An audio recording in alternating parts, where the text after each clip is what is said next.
दोस्तों नमस्कार, मैं हूं दुष्यंत कुमार और स्वागत है दोस्तों आपका डीके नॉलेज चैनल में। दोस्तों देखिए, आज आपके लिए ऐसे तथ्य लेकर आए हैं जो सामान्यतः हमारे चारों ओर घटित होते रहते हैं, लेकिन हमें सामान्य रूप से उनके बारे में पता नहीं होता, उनके बारे में हमें जानकारी नहीं होती। तो ऐसे ही वैज्ञानिक तथ्य आपके सामने लेकर आए हैं, जिसके वैज्ञानिक कारण मतलब आपके लिए बताया जाएगा कि इनके वैज्ञानिक कारण क्या है, क्यों होता है ऐसा। जैसे आपने देखा होगा कक्षा 10 या 12 की क्लास में ज्यादातर इनमें से क्वेश्चन पूछे जाते हैं और ऊपर की क्लासों में भी, अर्थात जो परीक्षाएं होती हैं, बड़ी परीक्षाएं होती हैं, उनमें भी इससे संबंधित क्वेश्चन पूछ लिया जाता है। तो दोस्तों देखिए, इसलिए हमारे लिए मोस्ट हो जाता है और जो है हमें जो इसके बारे में सामान्य रूप से पता नहीं होता, क्योंकि कब कैसा क्वेश्चन हमारे एग्जाम में आ जाए, इसके लिए जरूरी है कि हमें इनका कारण जो है वो पता होना चाहिए कि क्या कारण है। तो दोस्तों देखिए, एक एक करके मैं आपको बताता हूं इसका क्या क्या वैज्ञानिक कारण है। तो चलते हैं दोस्तों, देखिए वीडियो पर। देखिए दोस्तों, पहला क्वेश्चन है हमारा, प्रेशर कुकर में खाना जल्दी पकता है क्यों? प्रेशर कुकर ये सामान्यतः सभी के घर होता है, जो ऊपर से जिसमें सीटी आती है, सिंपल रूप से कहें तो वो प्रेशर कुकर होता है। तो उसमें खाना क्यों जल्दी पकता है, ये हमारा क्वेश्चन है। तो खाना जल्दी पकने का जो रीजन है वो ये है कि उसका जो ढक्कन होता है उसके बीचों बीच आपने देखा होगा एक रबर लगी हुई होती है, और रबर लगने की वजह से जो वाष्प है वो धीरे धीरे उसके अंदर जमा होती रहती है, और वाष्प की वजह से उसके अंदर दाब बढ़ जाता है, और दाब बढ़ने की वजह से उसका क्वथनांक भी बढ़ जाता है, और क्वथनांक बढ़ने की वजह से ही उसका जो खाना है वो जल्दी पक जाता है। यानी क्वथनांक बढ़ने की वजह से दाब बढ़ने के साथ क्वथनांक बढ़ेगा, और क्वथनांक बढ़ने के साथ ही जब एग्जाम्पल मानिए कि अगर ताप ज्यादा होगा तो कोई भी चीज जल्दी गर्म होगी, या फिर कह सकते हैं जल्दी पकेगी। तो वही रीजन है कि क्वथनांक अत्यधिक होने की वजह से, दाब अत्यधिक होने की वजह से क्वथनांक अधिक हो जाता है, और इसीलिए प्रेशर कुकर में खाना जल्दी पकता। अब देखिए दूसरा क्वेश्चन है हमारा, बिजली चमकते समय चमक पहले और आवाज बाद में आती है। आपने देखा होगा बरसात के दिनों में जो आकाशीय बिजली होती है, जब वो चमकती है तो आपने गौर किया होगा कि जब वो चमकती है तो उसका जो प्रकाश है वो पहले आ जाता है, और उसकी जो ध्वनि अर्थात जो साउंड है, आवाज है, वो हमें बाद में सुनाई देती है। तो इसका क्या कारण है? तो इसका वैज्ञानिक कारण ये है दोस्तों कि जो हमारा प्रकाश होता है, प्रकाश की जो चाल है ध्वनि की चाल से कई गुना होती है। प्रकाश की अगर निर्वात में चाल की बात करें तो 3 गुणा 10 की घात 8 मीटर प्रति सेकंड होती है, जबकि ध्वनि की बात करें तो निर्वात में ध्वनि की चाल 332 मीटर प्रति सेकंड होती है। तो दोस्तों यही कारण है कि जो प्रकाश होता है उसकी चाल ध्वनि की चाल से कई गुना होती है, इसीलिए जो चमक है वो हमें, और उसकी जो साउंड अर्थात जो आवाज है वो हमें बाद में सुनाई देती है। अब देखिए बात कर लेते हैं, हमारा तीसरा प्रश्न है। तीसरा प्रश्न है, फिसलन वाली जगह पर चलना कठिन होता है क्यों? अर्थात जो चिकनी सतह होती है, ऐसा मानिए जैसे बर्फ है, बर्फीला क्षेत्र है, उस पर अगर चलेंगे तो चलने में मुसीबत होगी, चलने में परेशानी होगी। क्यों ऐसा होता है? तो ऐसा इसलिए होता है क्योंकि जब हम चलते हैं तो जमीन और हमारे पैरों के बीच अर्थात कोई भी वस्तु के बीच एक बल कार्य करता है, जिसे घर्षण बल कहते हैं। क्या कहते हैं? जिसे घर्षण बल कहते हैं। तो कोई भी वस्तु का चलना या ना चलना ये घर्षण बल पर डिपेंड करता है। अगर घर्षण बल अत्यधिक मात्रा में होगा तो चलना अत्यधिक आसान होगा। अगर घर्षण बल हमारे और मतलब कह सकते हैं जो सतह है उसके मध्य कम लगा हुआ है तो चलने में मुसीबत होगी। यही कारण है कि फिसलन वाली जगहों में जो घर्षण बल होता है अदर की अपेक्षा कम होता है, इसीलिए हमें यहां चलना कठिन होता है। अब देखिए चौथा क्वेश्चन है हमारा, ऊंचे पहाड़ों पर दाल देर से पकती है क्यों? देखिए पहाड़ी क्षेत्र या कोई भी ऊंचाई का क्षेत्र ले लीजिए, अगर हम वहां जाते हैं, अगर प्रेशर कुकर में भी या फिर सामान्य जो हंडिया होती हैं, मतलब जिसे पतीली बोल देते हैं, उसमें भी अगर हम सब्जी बनाते हैं या कोई भी चीज बनाते हैं, दाल बनाते हैं, तो वो देर से पकती है क्यों? उसका रीजन यह है कि जैसे जैसे हम ऊपर जाते हैं अर्थात ऊंचाई पर जाते हैं, वैसे ही वैसे दाब कम होता चला जाता है, और जब दाब कम हो जाता है तो प्रेशर कुकर या फिर सामान्य जो भी पतीली है या फिर हांडी है उसके अंदर दाब कम होने की वजह से क्वथनांक कम हो जाता है, और क्वथनांक कम होने की वजह से दाल ऊंचे स्थानों पर देर से पकती है। ठीक है, अब देखिए बात कर लेते हैं दोस्तों पांचवा प्रश्न, लोग बेहोश हो जाते हैं क्यों? लोग मतलब आपने देखा होगा कभी कभी सामान्य रूप से लोग बेहोश हो जाते हैं, अत्यधिक खुशी के कारण हो जाते हैं, कभी गम के कारण हो जाते हैं, कई रीजंस ऐसे हैं जिसके वजह से मतलब वो हो जाते हैं। लेकिन ऐसा होता क्यों है? तो ऐसा इसलिए होता है कि देखिए किसी भी कार्य को सुचारू रूप से करने के लिए हमारा जो मस्तिष्क है अर्थात जो हमारा दिमाग है वहां रक्त पर्याप्त मात्रा में जाता रहे। अगर रक्त पर्याप्त मात्रा में नहीं पहुंच पाता मस्तिष्क पर तो समझ लेना कि लोग बेहोश हो जाएंगे या बेहोश होने शुरू हो जाएंगे या हो सकते हैं। यानी कहने का मतलब यह है कि मस्तिष्क में उचित मात्रा में रक्त ना पहुंचने का कारण ही, यानी रक्त उचित मात्रा में मस्तिष्क में नहीं पहुंचता, यही कारण है लोग बेहोश हो जाते हैं। अब देखिए 6 जो प्रश्न है हमारा, गर्मियों में सफेद कपड़े सुखदायी होते हैं क्यों? तो जो सफेद कपड़े होते हैं गर्मियों में सुखदायी अर्थात अच्छे लगते हैं। क्यों लगते हैं भाई? इसका रीजन यह है कि जो सफेद वस्तुएं होती हैं या सफेद कपड़ा होता है वो जो है प्रकाश का परावर्तन सबसे अधिक करती है। यानी कोई भी चमकदार सतह प्रकाश का परावर्तन सबसे अधिक करती है। यानी प्रकाश जब उस पर पड़ता है तो उसे अत्यधिक मात्रा में बैकसाइड लौटा दिया जाता है। इसे क्या कहते हैं? प्रकाश का परावर्तन।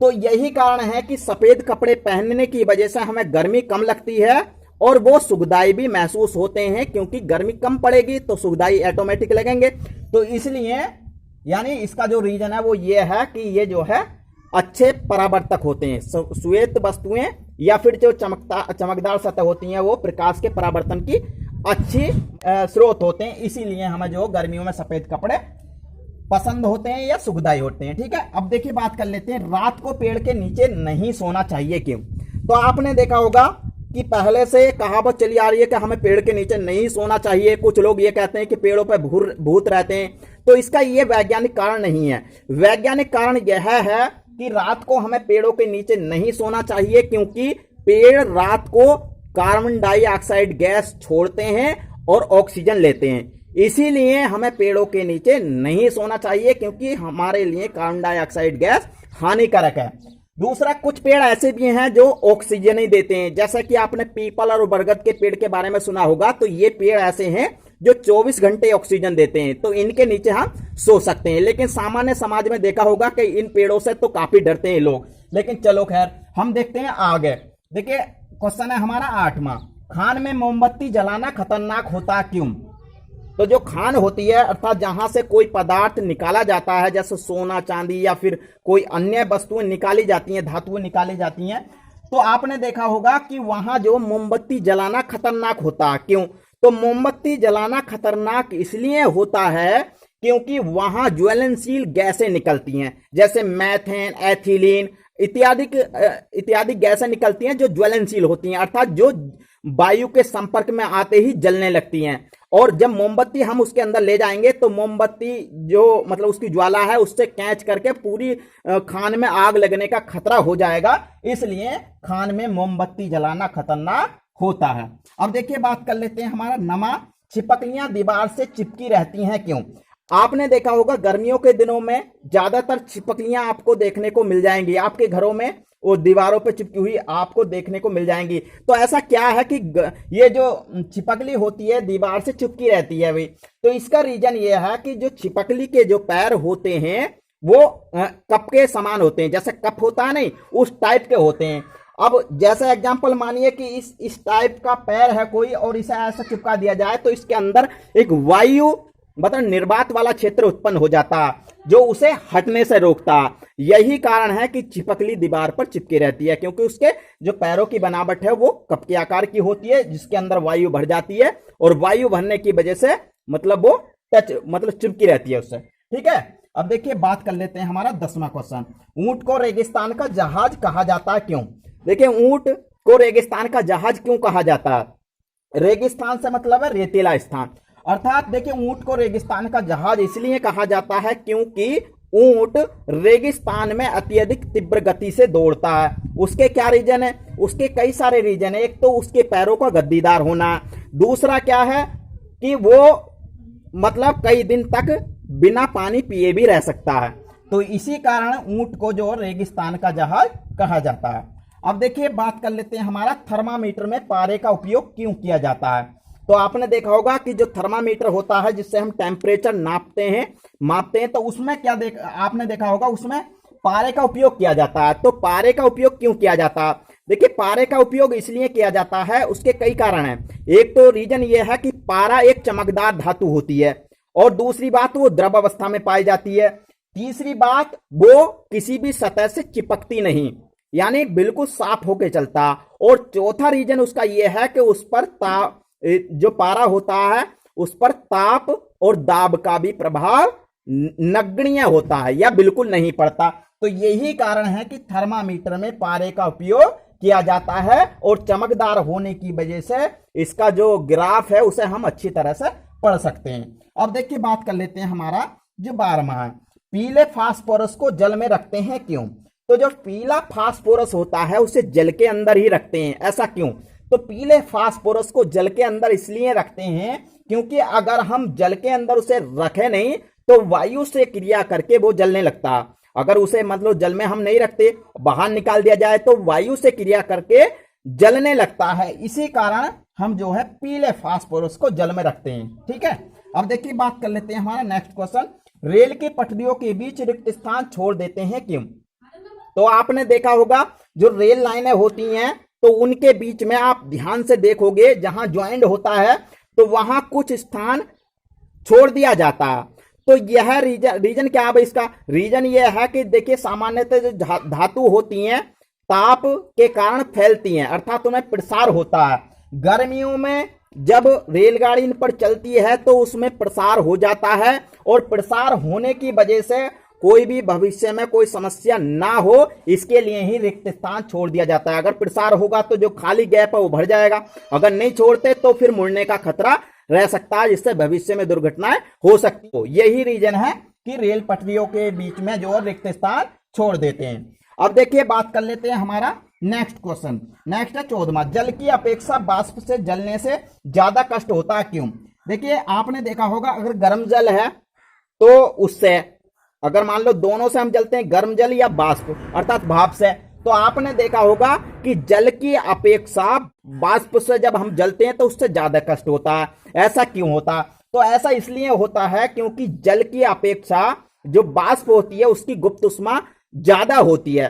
कितनी होती है? देखिए, जो जल होता है उसकी गुप्त ऊष्मा की अगर बात करें तो कैलोरी प्रति ग्राम होती है, जबकि अगर वाष्प की बात करें तो 536 कैलोरी प्रति ग्राम होती है। ठीक है, यही कारण है, देखिए 80 से काफी अधिक है ये 536, यही कारण है कि वाष्प से जलने पर ज्यादा कष्ट होता है जल की अपेक्षा। अब देखिए, बात कर लेते हैं हमारा लास्ट क्वेश्चन है, मछलियां पानी में सांस लेती हैं क्यों? तो आपने देखा होगा जो मछलियां पानी के अंदर भी जीवित रहती हैं, अगर वो डूब जाएं तब भी जीवित रहती हैं। तो उसका रीजन क्या है? उसका रीजन ये है कि आपने सुना होगा कि पानी के अंदर या पानी में ऑक्सीजन घुली हुई होती है, और ऑक्सीजन घुलने की वजह से जो मछलियां सांस लेती हैं वो गलफड़े गिल्स से लेती हैं, अर्थात वो पानी को अपने मुंह के अंदर से लेती हैं और गलफड़े गिल्स जो होती हैं उनके अंदर को बाहर निकाल देती हैं। गलफड़े गिल्स में कुछ ऐसे सूक्ष्म मतलब श्वास ग्रंथियां होती हैं जो को ऑक्सीजन जो उसमें उपस्थित जल में ऑक्सीजन है उसे संचित कर लेती हैं। यही कारण है कि वो जीवित रहती हैं, अर्थात कहने का मतलब वो जल में सांस भी ले सकती हैं। ठीक है, तो दोस्तों देखिए, आशा करता हूं कि आपको पूरी तरह से ये समझ में आ गए होंगे। मैंने एक एक करके आपको बताया। और दोस्तों, अगर मेरी वीडियो आपको पसंद आई हो तो वीडियो को लाइक करें, शेयर करें, और दोस्तों अगर मेरे चैनल पर आप पहली बार हैं तो चैनल को सब्सक्राइब करें। और दोस्तों कमेंट के माध्यम से मुझे बताएं कि आपको मेरी वीडियो कैसी लगी। और दोस्तों साथ में बेल आइकन भी दबाएं जिससे कि आपको भविष्य में नोटिफिकेशन मिल सके। तो दोस्तों मिलता हूं अगली वीडियो में इससे भी अच्छी वीडियो लेकर, तब तक के लिए नमस्कार, जय हिंद, जय भारत।